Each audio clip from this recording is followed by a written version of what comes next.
Hey guys, welcome back. I hope you are having an amazing day. Let's get right into the stories. The first one is an entitled People Story. As a farmer, I've always been accustomed to the challenges that come with owning and protecting my land. Countless individuals have tried to park their cars and caravans on my property without permission, but most quickly retreat after a polite conversation. This time, however, I encountered a persistent squatter who pushed my patience to its limits. Returning home after a long day's work, I noticed yet another unwelcome presence on my land. A car and caravan defiantly parked without permission. Determined to resolve the issue, I approached the caravan and was met by a young man with a disheveled beard and the unmistakable odor of alcohol. This encounter reminded me of the countless single, inexperienced city dwellers seeking solace in nature, but falling short due to their fear of the wild. Me, this is my property, you need to move. Man, back off, man, you can't tell me where to park my stuff. Me, I can when it's my land and you have no rights to be here. Man, your land, this is nature, buddy. Nobody can claim nature as their own. Words were futile against his stubbornness, so I retreated to my home, hoping he would come to his senses. However, when I discovered him still present the next morning, it was clear that he had chosen to ignore my warning. He seemed intent on playing games, which only meant trouble for both of us. It was time to escalate the situation, but without causing irreparable harm. Equipped with my trusty forklift, a tool I've learned to wield with finesse over the years, I devised a plan to send a powerful message. I carefully lifted his car and relocated it outside my property, positioning it in a muddy area as a small act of revenge. I expected him to wake up, notice the situation, and finally understand the consequences of his actions. To my dismay, at lunchtime, I spotted his car right back on my land, muddier than before. It was evident that he had no intention of giving up his defiant ways. I realized I needed to take a bolder approach, so I woke up earlier the next morning, knowing he would still be fast asleep. With my forklift, I repeated the process, moving his car once more while letting the mud splash even more dramatically. Then it was time to deal with the caravan. As the man awoke to find himself suspended in midair, panic consumed him. Dressed in protective gear, I couldn't discern his words, but heard the muffled sounds of shouting and presumably curses. While he imagined the worst, I seized the opportunity to add a touch of suspense by carefully maneuvering the caravan, causing it to sway as if his fate hung in the balance. Dropping him from a great height or submerging him in water would have been entertaining, yet counterproductive to my goal. Instead, I deposited him unceremoniously in the mud, alongside his car. Watching him step out of the caravan, struggling through the thick mud that stained his pants and likely invaded his shoes, was deeply satisfying. For me, it was the perfect revenge.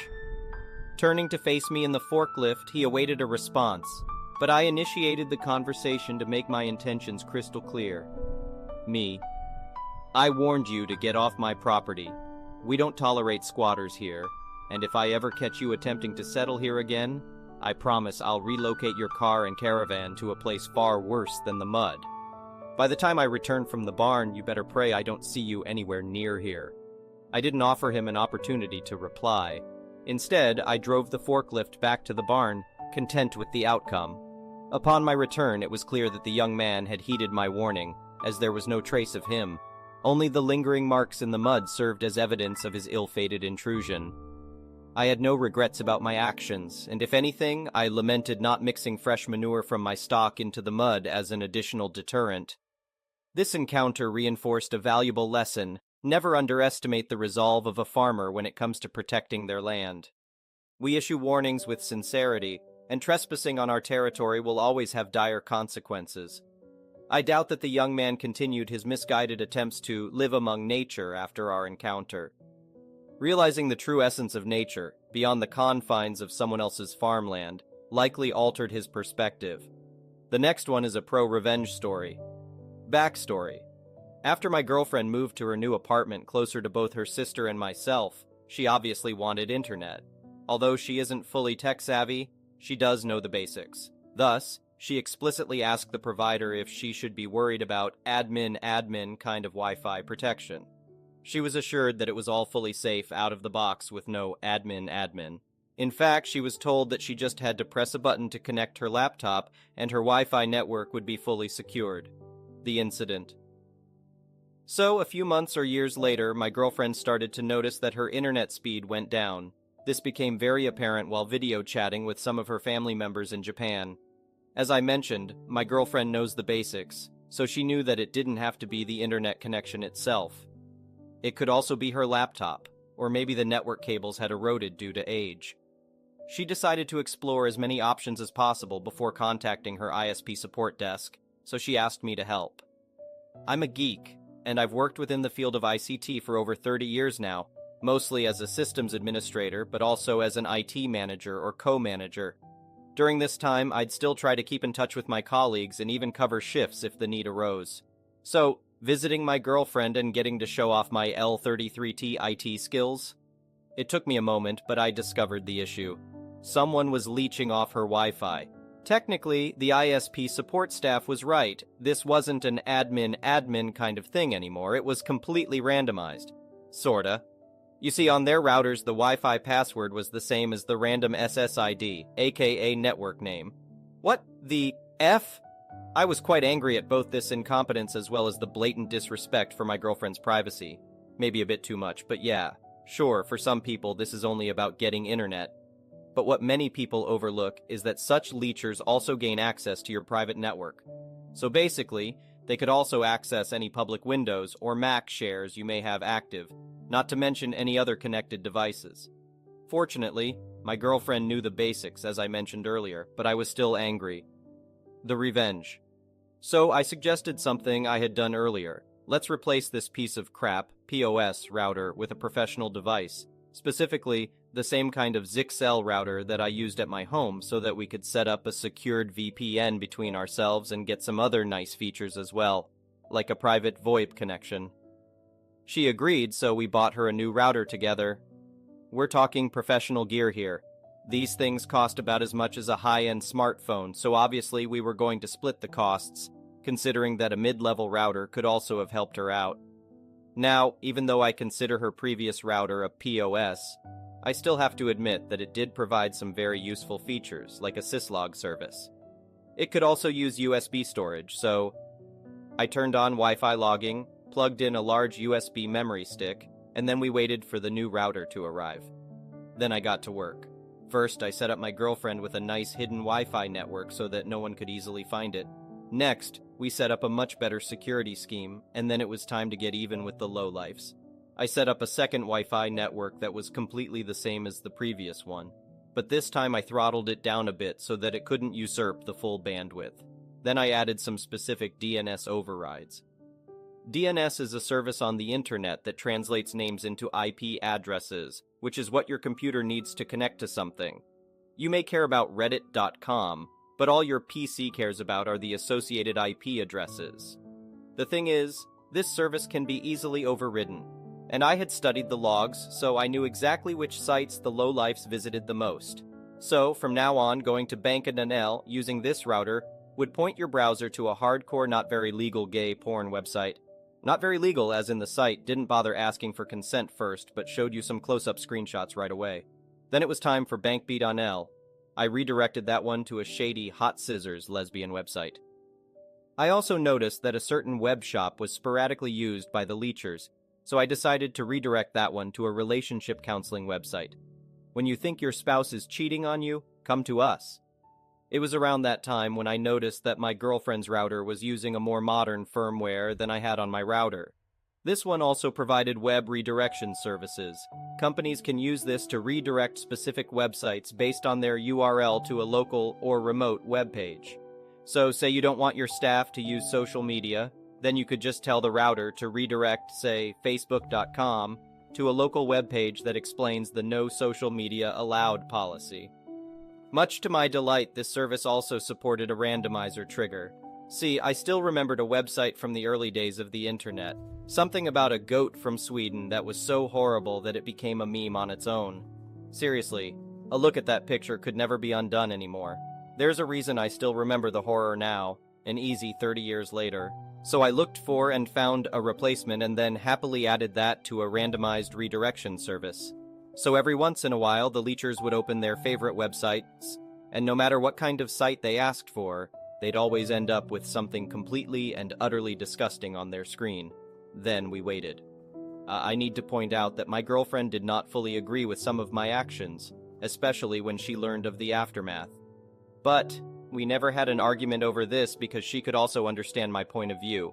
Don't mess with my GF. And she agrees that if you trespass, even in the digital world, then all bets are off and you lose your rights to a civil solution. Don't mess with a geek, McKay. The aftermath.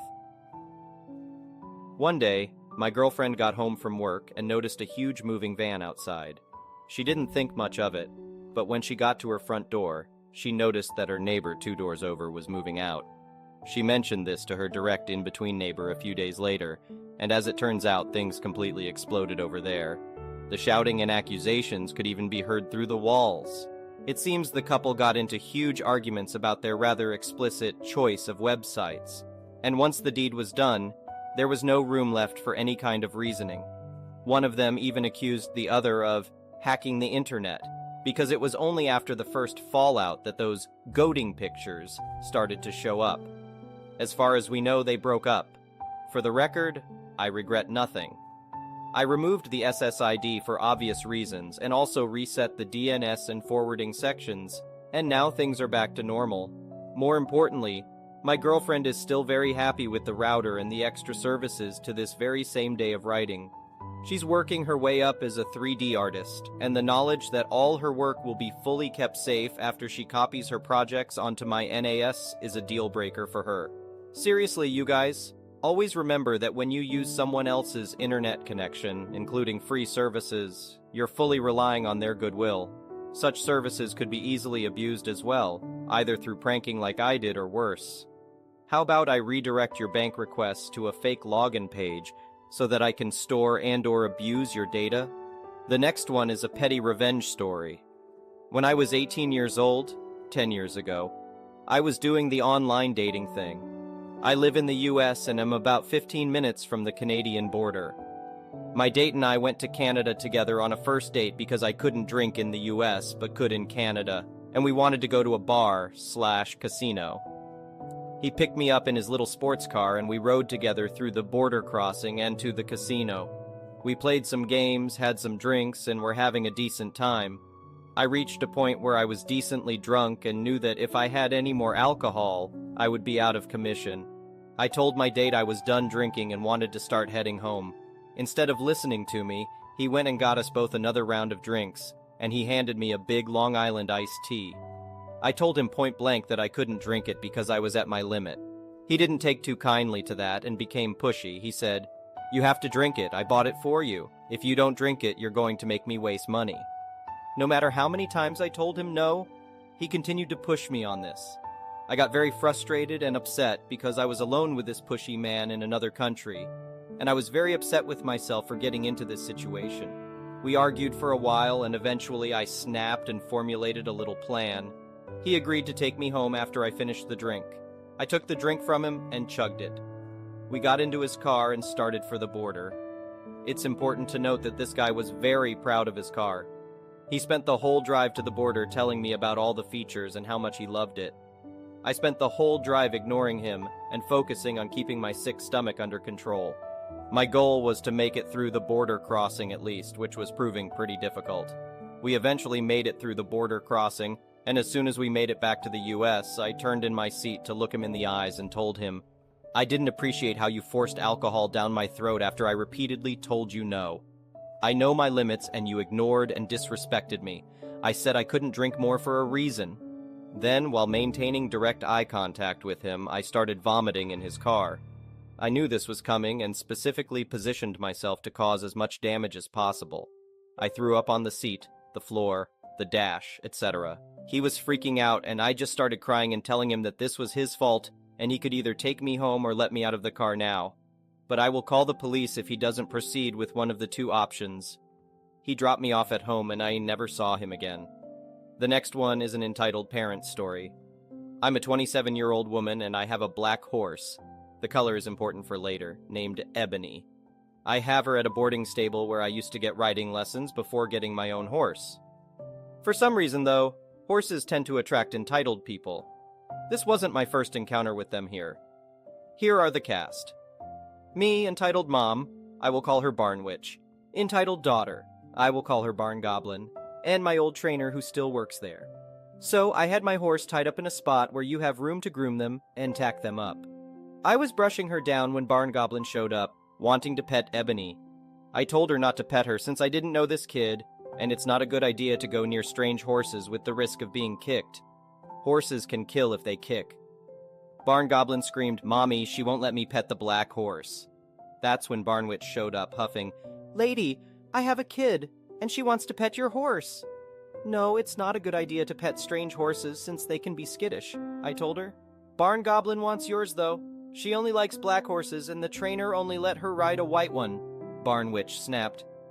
"I'm sorry, but this isn't his horse, it's mine, and that horse the trainer brought out is better with new people. Others aren't," I said, trying to keep calm.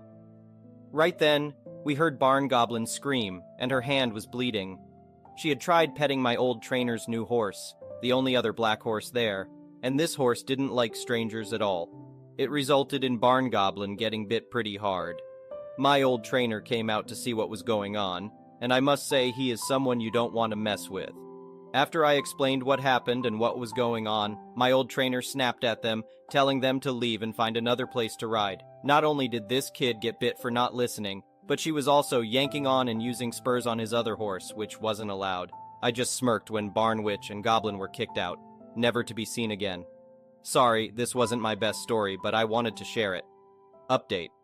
For those asking, the trainer did see the spurs, but Goblin wouldn't get down or remove them when he asked her to. He eventually forced her off with a warning. The biting was the final warning. I heard this from him after they left, since I wasn't in the arena when it happened. For those asking for pictures, it's not a good idea, since the horse that bit Goblin was an off-track thoroughbred that wasn't socialized properly, and my own is a rescued Tennessee Walker that can be skittish. So it wouldn't be safe to have a camera near them. The next one is an entitled parent story.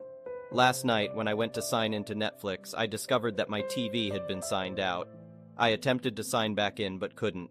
It had been about a year since my last sign-in, so I assumed I had simply forgotten my password and requested a reset. When I checked my email this morning, I noticed a message from Netflix confirming that my password had been successfully changed. This immediately raised a red flag, so I decided to update passwords for all our subscription services and also changed my email password just to be safe. About an hour ago, I received a call from my brother's ex-wife, let's call her Kate, who asked why I had changed my password. I wasn't aware that she still had my account information, which annoyed me a bit, so I explained that someone had changed my password and I didn't feel comfortable sharing my account details, especially with someone I wasn't in contact with. Now, let's backtrack a bit. My in-laws are currently staying at our home, and it seems that at night, when everyone is asleep, there are 4 devices simultaneously streaming on our Netflix account.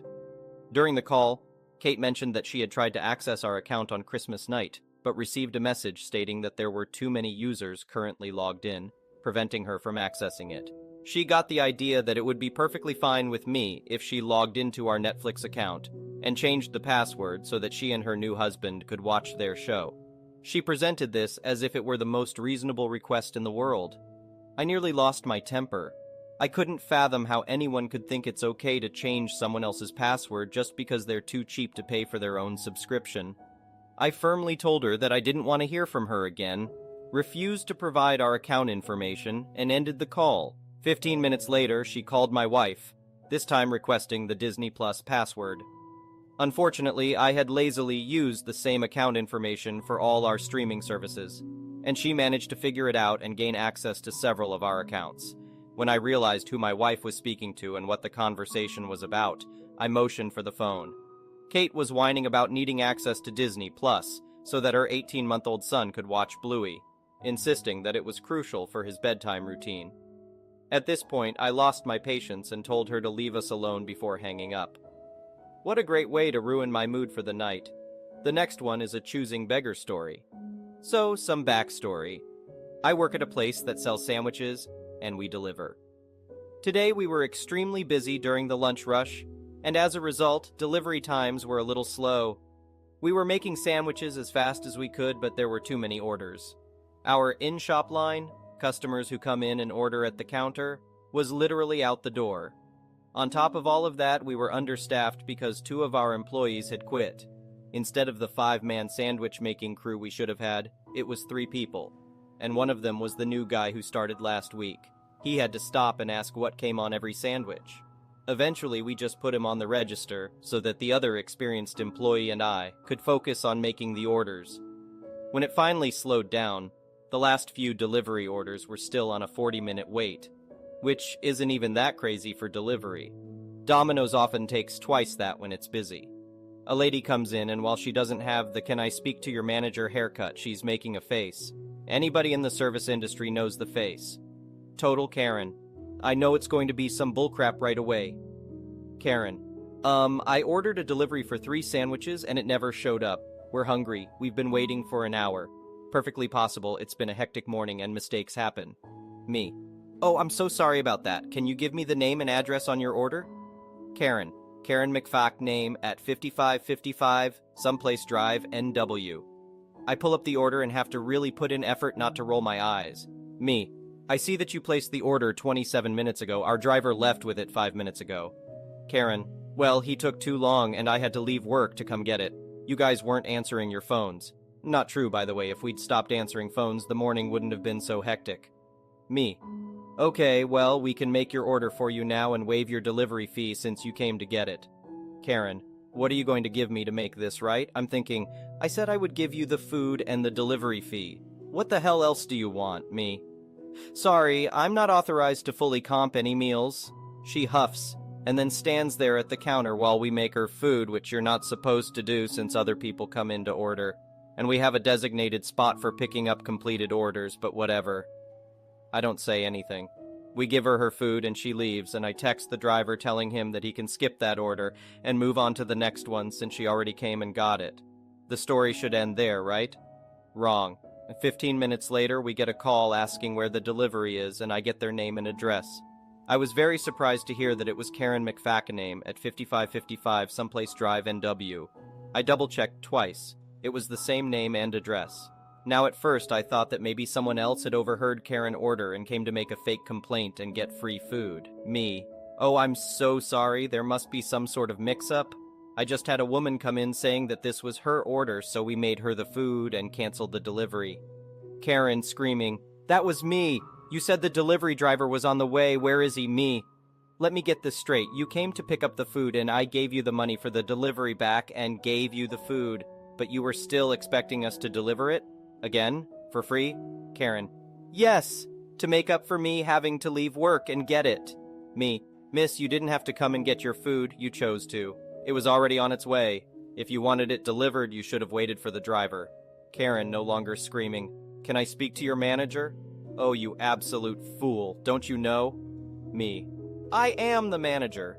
Click. Yes, she didn't want to talk to the manager, huh? Thank you for watching. I would really appreciate it if you could like the video and subscribe to our channel if you haven't already. We'll see you again tomorrow.